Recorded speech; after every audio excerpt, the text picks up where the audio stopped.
स्वागत है आप सभी का एक बार फिर से आपके अपने YouTube चैनल साइंस बंकर्स पर। दोस्तों लंबे टाइम बाद वीडियो आ रहा है, लेकिन अब से वीडियोस रेगुलर रहेंगे, ये मैं आपसे प्रॉमिस करता हूँ। हम लोग एक नए एडवर्टाइजमेंट के बारे में बात कर रहे हैं। आप लोगों को जैसे पता ही होगा कि 30/12/2024 को एक नया एडवर्टाइजमेंट अपना आया है DSSB का, जिसमें PGT वैकेंसीज़ यहाँ पर निकाली हैं इन लोगों ने। दोस्तों मुझे नहीं पता कि ये PGT वैकेंसीज़ पहले निकाल दी हैं, प्रीवियस वैकेंसीज़ का क्या हुआ। अभी तक इन्होंने कोई एग्ज़ाम कंडक्ट नहीं कराया है उन वैकेंसीज़ का भी। आपको याद होगा कि नोटिफिकेशन 22 दिसंबर 2023 में आया था PGT वैकेंसीज़ का। और वो PGT वैकेंसीज़ में थोड़े से नॉर्म्स चेंज थे, वो 2021 वाले नॉर्म्स थे, RRs चेंज थे उसके अंदर। लेकिन ये जो वैकेंसीज़ आई हैं दोस्तों, इसमें कुछ चेंजेस हैं, एलिजिबिलिटी में चेंजेस हैं यहाँ पर।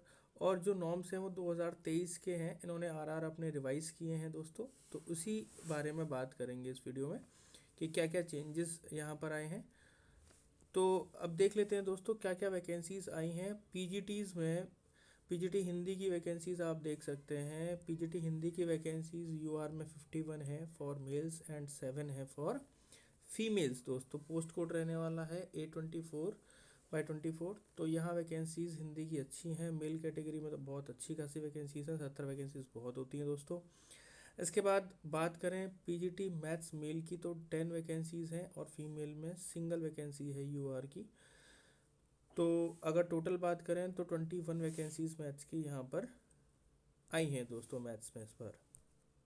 आगे बात करें दोस्तों तो फिज़िक्स में वैकेंसीज़ बहुत कम हैं, बिल्कुल लगभग ना के बराबर। पिछली बार वैकेंसीज़ फिज़िक्स में ठीक थी, इस बार काफ़ी कम वैकेंसीज़ हैं, 3 और 2। बात करें दोस्तों नेक्स्ट वैकेंसीज़ हैं हमारी केमिस्ट्री की। PGT केमिस्ट्री में 4 वैकेंसीज़ हैं मेल्स में और 3 हैं फीमेल्स में। PGT बायो की बात कर लेते हैं दोस्तों। बायो में जो वैकेंसीज़ हैं दोस्तों, मेल में केवल एक वैकेंसी OBC में है, अदरवाइज़ कहीं भी वैकेंसी नहीं है। फीमेल में लास्ट टाइम वैकेंसीज़ कम थी काफ़ी, तो इस बार वैकेंसीज़ ठीक है, मतलब 4 वैकेंसीज़ हैं UR के अंदर एंड OBC में 6 वैकेंसीज़ हैं। टोटल 12 वैकेंसीज़ यहाँ पर इस बार आई हैं। देन आप इकोनॉमिक्स की बात करें तो वैकेंसीज़ पहले भी अच्छी थी और इस बार भी लगभग बहुत अच्छी वैकेंसीज़ आई हैं, 31 वैकेंसीज़ यहाँ पर हैं। और पॉलिटिकल साइंस में भी वैकेंसीज़ अभी देख लेते हैं। ये मेल्स के लिए हैं, फीमेल्स के लिए 7 वैकेंसीज़ हैं। टोटल 60 वैकेंसीज़ यहाँ पर इको में मुझे दिखाई दे रही हैं। कॉमर्स की बात करें 32 वैकेंसीज़ हैं। हिस्ट्री की बात करें तो बहुत अच्छी वैकेंसीज़ इस बार आई हैं, 50 टोटल वैकेंसीज़ हैं मेल के अंदर। फीमेल में कम वैकेंसीज़ हैं दोस्तों। PGT मेल ज्योग्राफी में 21 वैकेंसीज़ है, जिसमें UR की बहुत अच्छी वैकेंसीज़ हैं, 14 वैकेंसीज़ आई हैं। तब कि PGT फीमेल में केवल एक UR की वैकेंसीज़ यहाँ पर गिवन है दोस्तों। MCD में इस बार कोई वैकेंसीज़ नहीं है। देखिए MCD वाली जो वैकेंसीज़ हैं, NDMC की जो वैकेंसीज़ हैं, NDMC में जो हैं दोस्तों वो कम ही वैकेंसीज़ आती हैं, बहुत कम स्कूल्स हैं। लेकिन इस बार तो कोई रिक्वेजिशन इन्होंने रिसीव ही नहीं किया है, तो गिवन है कि इसमें कोई भी भर्ती अभी यहाँ पर नहीं होनी है। पिछली बार भी जो लास्ट एडवर्टाइजमेंट था 2023 वाला दिसंबर का, उसमें भी NDMC की वैकेंसीज़ कम ही थी, काफ़ी कम थी, क्योंकि वहाँ मैंने जैसा बताया कि स्कूल्स भी बहुत कम है। तो इस बार तो है ही नहीं, लगभग ना के बराबर यहाँ पर है, ना ही है, ठीक है, यहाँ है ही नहीं वैकेंसीज़। एंड सोशोलॉजी की बात करें तो भी कम वैकेंसीज़ हैं। फीमेल्स के लिए कोई रिक्वेजिशन नहीं है सोशोलॉजी में, इस बार फीमेल की वैकेंसीज़ नहीं निकली हैं दोस्तों, ओनली मेल्स की वैकेंसीज़ यहाँ 5 निकली हैं। बात कर लें दोस्तों इस बार हम लास्ट डेट क्या रहेगी ऑनलाइन सबमिशन की। क्लोजिंग डेट 14 फेब है दोस्तों, 14 फेब जो है क्लोजिंग डेट रहने वाली है, तो इसको ज़रूर से ध्यान रखें। इससे पहले आप फॉर्म फिल करते हैं, लास्ट मोमेंट के चक्कर में ना रहें, पहले ही फिल कर दें। देन उसके बाद में देखिए फिल तो कर ही दीजिए आप। वो बात अलग है कि एग्ज़ाम कब होगा, एग्ज़ाम की पता करते हैं कि कब एग्ज़ाम होना है, क्योंकि अभी तो लास्ट वैकेंसीज़ का एग्ज़ाम भी होना है दोस्तों।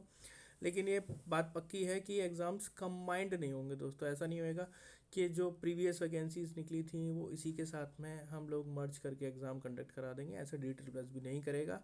उसके बहुत मतलब ये मैं इसलिए श्योरिटी से कह सकता हूँ क्योंकि यहाँ पे एलिजिबिलिटी क्राइटेरिया बिल्कुल अलग है।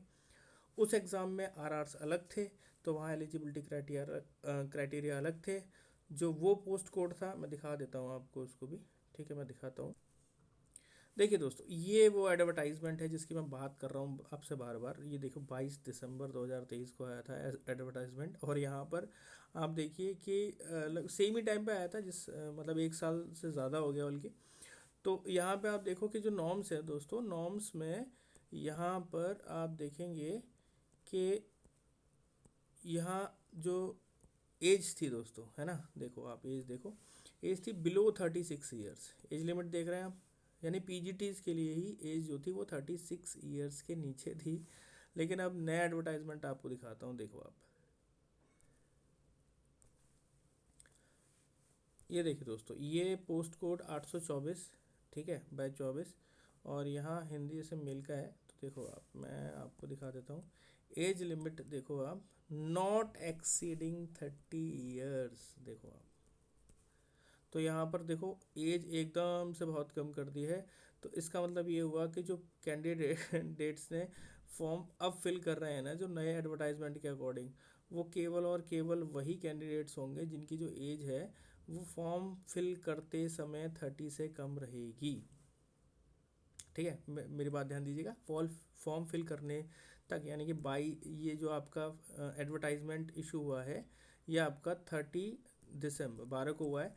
30 दिसंबर तक जिसकी एज 30 के अंडर आ रही होगी वो फॉर्म फिल कर सकता है, ठीक है। और अगर आप ये मान के चलो कि इससे अगर एक दिन भी ज़्यादा होगी तो फॉर्म फिल नहीं कर पाओगे आप। जो प्रीवियस आपने फॉर्म फिल किया होगा, अगर जो डी ट्रिपल को फॉलो लगातार कर रहे हैं, जो डी ट्रिपल में जाना चाहते हैं दोस्तों, उनमें आप ये मान के चलो कि जिन्होंने पहले फॉर्म फिल कर दिया तो उन पर वही मौका है। लेकिन इस पर्टिकुलर फॉर्म को केवल वही लोग भर पाएंगे जिनकी एज 30 से बिलो है 30 दिसंबर को, ठीक है। वो फॉर्म भी फिल कर रखा है अगर आपने, तो आपके पास दो मौके हैं तब के। जो वो पर्सन है जिसने एक ही फॉर्म, तो जिसकी एज 30 से अबव है, वो ये फॉर्म तो फिल नहीं कर पाएगा। यानी कि इसमें एज एकदम कम कर दिया है। यहाँ कंपटीशन भी इस वाले एग्ज़ाम में कम होने वाला है फॉर श्योर, ठीक है दोस्तों, ये ध्यान रखेंगे। देखो मैं आपको बायो की वैकेंसीज भी दिखा देता हूँ। बायो में दोस्तों ये 828/24 इस बार कोड रहेगा। और यहाँ देखिए आप कि जो वैकेंसीज़ हैं दोस्तों, वैकेंसीज़ यूआर में तो नहीं है, यहाँ पर टोटल एक ही वैकेंसीज थी मेल के अंदर ओबीसी में। इसके बाद देखिए आप यहाँ पर, एक मिनट दोस्तों, ये देखिए आप, क्वालिफिकेशन डिज़ायरेबल क्या रहेगी। डिज़ायरेबल क्वालिफिकेशन वही है जो लास्ट थी, masters degree in botany, zoology, life science, bio sciences, genetics, microbio. तो इस बार ये माइक्रोबायोलॉजी वगैरह स्पेसिफाई इन्होंने कर दिया है, ठीक है। ये ठीक है, ग्रेजुएशन लेवल तक आपने ये पढ़े हुए होने चाहिए, और एटलीस्ट 50% मार्क्स एग्रीगेट में आपके होने ही चाहिए। बैचलर ऑफ एजुकेशन एक रिकॉग्नाइज्ड यूनिवर्सिटी से होना ही चाहिए। इसके बाद में जो बीए बीएड है या बीएससी बीएड है, ठीक है, या 3 ईयर की इंटीग्रेटेड बीएड एमएड भी आपकी यहाँ पर वैलिड होएगी, ठीक है। और एक्सपीरियंस की बात करें तो एक्सपीरियंस दोस्तों इसमें एज सच कोई मैटर नहीं है इतना एक्सपीरियंस का। बाकी देखिए एज की जो मैंने आपसे बात की, बार बार एक ही बात कह रहा हूँ, नॉट एक्सीडिंग 30 ईयर्स। तो ये दोस्तों नया पैरा है। जो ऑलरेडी इन सर्विस लोग हैं, जैसे अगर टीजीटी पे आप पोस्टेड हैं डीओई में, तो वो फॉर्म आप फिल कर सकते हैं, बिकॉज यहाँ पर रिलैक्सेशन जो है वो यहाँ पर 35 या 5 ईयर तक का गवर्नमेंट एम्प्लॉयज़ के लिए, गवर्नमेंट सर्वेंट के लिए 5 ईयर्स का रिलैक्सेशन है। तो जो ऐसे दोस्त हैं जो ऑलरेडी टीजीटी वर्किंग हैं, मतलब उसमें डी में, और वो फॉर्म फिल करना चाहते हैं, तो वो 30 से अबव वाले भी कर सकते हैं। 35 तक आप लोग फिल कर सकते हैं जो ऑलरेडी इन सर्विस है। अदरवाइज 30 ईयर्स इनकी एज रहेगी दोस्तों। दोस्तों बात करें एग्ज़ाम स्कीम की, तो एग्ज़ाम स्कीम 3 घंटे का एग्ज़ाम रहेगा दोस्तों, टीयर 1। और यहाँ पर 300 MCQs हैं, ठीक है, और 300 टोटल मार्क्स हैं। और यहाँ पे डिस्क्रिप्टिव तो होते ही नहीं, ऑब्जेक्टिव है सारा। तो 300 नंबर का ग्रैंड टोटल है। MCQ ऑफ, अब इसमें देखिए जो 300 जैसे क्वेश्चन होते हैं, तो 100 ही इसमें जनरल टेस्ट होते हैं और 200 आपका सब्जेक्ट स्पेसिफिक होते हैं। अभी दिखा देता हूँ, आपको दिखा देता हूँ। यहाँ पर देखो, जो आपका जनरल पेपर रहेगा दोस्तों, उसमें ये 5 चीज़ें रहेंगी: mental ability, general awareness, English, Hindi comprehension and numerical aptitude. और अगर बात करें दोस्तों यहाँ पर हम लोग सेकंड पेपर की, यानी कि जो सब्जेक्ट स्पेसिफिक है, तो वो आपके टीचिंग सब्जेक्ट से रिलेटेड ही होने वाले हैं। 20 मार्क्स ईच इन्होंने दे दिया है यहाँ पर, ये गलत है, यहाँ पर टोटल 100 मार्क्स, ठीक है। अच्छा ये उसका अबव वाले का है, 20 मार्क्स इसका मतलब ये है कि जो 5 आपके सब्जेक्ट ऊपर बताए मैंने उसमें से हर एक में 20 क्वेश्चंस पूछे जाएंगे, तो 100 क्वेश्चंस हो जाते हैं, 100 मार्क्स हो जाते हैं। यहाँ सब्जेक्ट सेकंड में आपके 200 क्वेश्चन होंगे जो हर 1 मार्क का क्वेश्चन रहेगा, तो ये 200 मार्क्स का यहाँ पर हो जाता है दोस्तों, ठीक है। इसके अलावा आपको बताऊँ मैं, ये साफ साफ गिवन है कि यहाँ पर टेक्निकल पोस्ट के लिए मैंडेटरी मिनिमम क्वालिफाइंग पोस्ट ज़रूरी है डोमेन सब्जेक्ट की। There will be not be any minimum marking in section one में कोई मिनिमम मार्किंग नहीं रहेगी। However combined aggregate marks of both section A and B. देखो पहले क्या करता था डीएसबी दोस्तों कि जैसे अगर यूआर कैटेगरी की बात करें तो 100 क्वेश्चन अगर दोनों में पूछे गए हैं तो यहाँ मिनिमम रिक्वायरमेंट होती थी 40% की।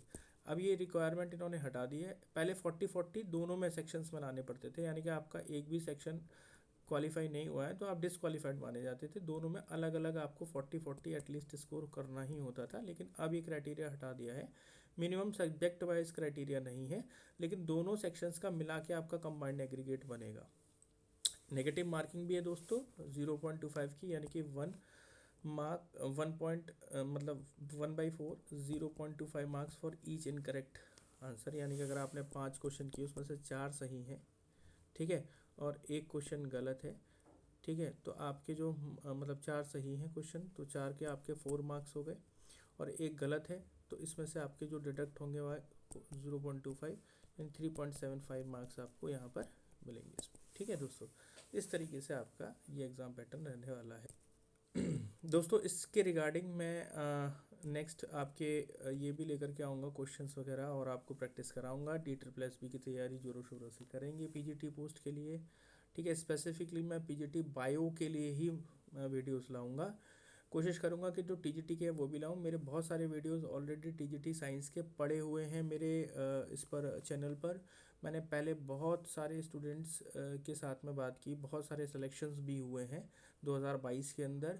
दोस्तों बहुत हेल्पफुल वीडियोस हैं, आप उनको ज़रूर देखिए, और मैं कोशिश करूँगा कि जो भी न्यू मेरे पास मटेरियल रहेगा या आपकी जो न्यू इन्फॉर्मेशन रहेगी DSSB एग्ज़ाम से रिलेटेड, वो आपको चैनल पे शेयर करता रहूँ। दोस्तों अपना एक चैनल टेलीग्राम पर भी है साइंस बंकर्स के नाम से, आप उसको भी ज्वाइन कर सकते हैं। वहाँ आपको इसकी PDF वगैरह मिल जाएंगी क्वेश्चंस वगैरह की, और जितने भी एडवर्टाइजमेंट आते हैं DSSB की वेबसाइट पे वो, तो आपको एक रेगुलर इन्फॉर्मेशंस मिलती रहेंगी।